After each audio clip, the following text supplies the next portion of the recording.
我係 Vivian Albani 阿 V，係一位懂得笑嘅表演者，會用英文同埋廣東話做表演，喺香港好多 show 㗎。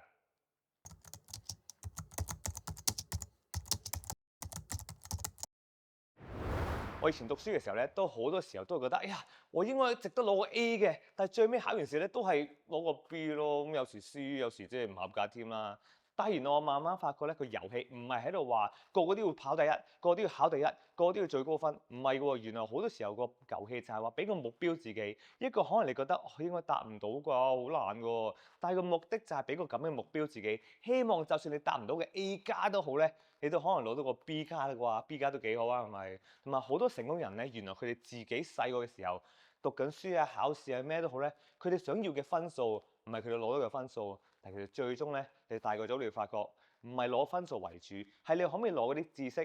吸收完之後，佢喺日常生活應用就得㗎啦。我以前細個真係唔係攞最高分，亦都唔係攞到我想要嘅分，但我覺得我今日嘅生活咧，每一日都係攞到滿分俾自己嘅。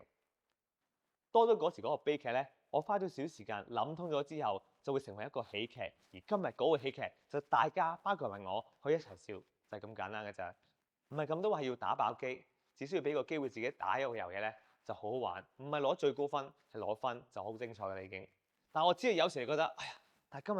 我真係需要揾個朋友啊，即係我真係需要人哋同我傾下偈啊，有個少少嘅支援都得個爭啲啲嘅啫，唔使驚。因為你可以揾